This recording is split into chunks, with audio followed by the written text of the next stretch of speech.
नमस्कार, मैं सोनल गुप्ता, सहायक आचार्य एमएजी गवर्नमेंट कॉलेज डी। आज हमारे व्याख्यान का विषय है विशाखदत्तकृत मुद्रा राक्षसम। मुद्रा राक्षसम विशाखदत्तकृत मुद्रा राक्षसम 7 अंकों का ऐतिहासिक व भारतीय कूटनीति से ओतप्रोत एक अनुपम नाटक है। कुछ लोगों की धारणा है कि इसमें रस की प्रधानता न होकर घटनाओं का प्राधान्य है। इसमें राजनीतिक कुटिल चालों का वर्णन है। वस्तुतः यह एक वीररस प्रधान नाटक है जो नायिका व विदूषक रहित है तथा चाणक्य एवं अमात्य राक्षस की बुद्धि कौशल का अनुपम निदर्शन है। चाणक्य चाहता है कि राक्षस जैसा कुशल राजनीतिज्ञ, स्वामी भक्त और सच्चा व्यक्ति चंद्रगुप्त का प्रधानमंत्री होना स्वीकार कर ले, जिससे चंद्रगुप्त का राज्य अटल हो जाए। दूसरी ओर राक्षस अपने दिवंगत नरेश का प्रतिशोध लेकर उसी के किसी वंशज को सिंहासनस्थ करने के लिए कटिबद्ध है। ये राजनीतिक दाव पेची घटना बनकर चित्रित हो गए हैं। इस नाटक में ईस्वी पूर्व तृतीय शताब्दी के इतिहास के कुछ चित्र प्रस्तुत किए गए हैं। नंद वंश के विनाश उपरांत पाटलिपुत्र में चंद्रगुप्त मौर्य का आधिपत्य स्थापित होता है, परंतु नंद के अनन्य भक्त अनेक व्यक्ति, जिनमें मंत्री, राक्षस व उनका मित्र चंदनदास श्रेष्ठी प्रमुख है, षड्यंत्रों के द्वारा चंद्रगुप्त को मरवाना चाहते हैं। परंतु चाणक्य जैसे राजनीति कुशल महामंत्री के जागरूक होने से उसके सभी षड्यंत्र निष्फल हो जाते हैं और अंत में राक्षस को विवश होकर चाणक्य के समक्ष आत्मसमर्पण करना पड़ता है। राक्षस पर्वतेश्वर के पुत्र मलयकेतु को चंद्रगुप्त के स्थान पर अभिषिक्त करना चाहता है, परंतु चाणक्य ऐसी योजना प्रस्तुत करता है जिससे मलयकेतु को बंदी बना लिया जाता है तथा इसके अनुयायियों को मरवा दिया जाता है। नाटक की वस्तु योजना एवं उसके संग्रथन में विशाखदत्त ने नाट्य शास्त्र के प्राचीन नियमों को झकझोर डाला है। आदि से अंत तक इस नाटक का वातावरण गंभीर बना रहता है। इसमें रहस्यात्मकता व्याप्त है।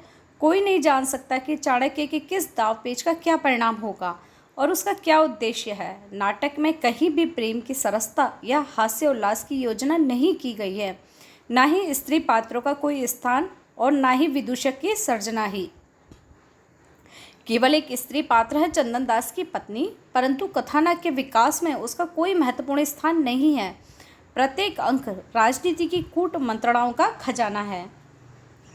विशाखदत्त की सूक्ष्म दृष्टि कथा संयोजन में अत्यंत दक्ष है। यही कारण है कि वह एक नाटक में नंदवंश विनाश से लेकर राक्षस द्वारा चंद्रगुप्त के अमात्य पद स्वीकृति तक के विशाल घटना चक्र को समेटने में सफल हो सका है। पात्रों के चरित्र चित्रण में पारंगत विशाखदत्त ने नाटक में कुल 29 पात्रों को लिया है, जिनमें 28 पुरुष पात्र और केवल एक स्त्री पात्र है। प्रमुख 6 पात्र हैं चाणक्य, राक्षस, चंद्रगुप्त, मलयकेतु, चंदनदास एवं शकरदास। विशाखदत्त ने नाट्य परंपराओं के विपरीत परंपरागत राजा चंद्रगुप्त को नायक न बनाकर प्रधान अमात्य चाणक्य को नायक बनाया है।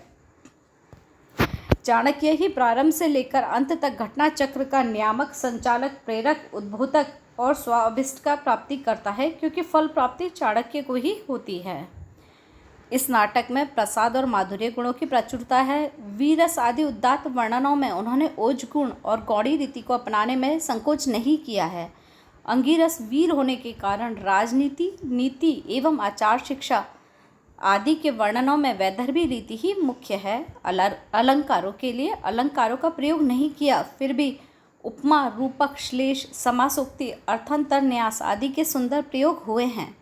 कवि ने शार्दुल विक्रीडितम, शिखरणी और स्नग्धरा जैसे बड़े छंदों का भी प्रचुरता से प्रयोग किया है। आइए अब हम मुद्रा राक्षस को एक दृष्टि में देखते हैं।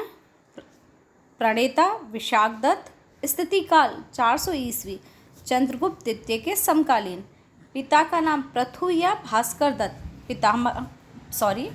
पितामह का नाम बटेश्वर दत्त। नायक आचार्य चाणक्य, प्रतिनायक राक्षस महाअमात्य नंद। काव्य का प्रकार नाटक, रूपक का ही एक भेद है। कथा वस्तु का आधार विष्णु पुराण एवं श्रीमद् भागवत। रस परिपाक वीरस। गुण प्रसाद एवं माधुर्य गुणों का प्राधान्य है। रीति वैदर्भी रीति। अलंकार उपमा, रूपक, श्लेष, समासोक्ति आदि की प्रधानता है। छंद विधान सभी छंदों का प्रयोग हुआ है। शिखरणी, स्नग्धरा आदि बड़े बड़े छंदों की प्रचुरता है। कृतित्व मुद्रा राक्षसम देवी चंद्रगुप्त तथा अभिसारिका वंचितक।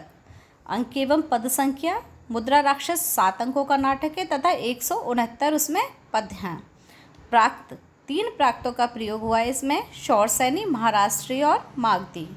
प्रमुख पात्र चाणक्य, राक्षस, चंद्रगुप्त, मलयकेतु, चंदनदास और शकरदास। प्रमुख सूक्तियाँ इस प्रकार हैं। अत्य आदर शंकनीयः, शिरसि भयम अति दूरे तत्प्रतिकारः, भव्यम रक्षति भवितव्यता, देवम देवम अविद्वांसः प्रमाणयन्ति, किं कर्तव्यम इतः परम।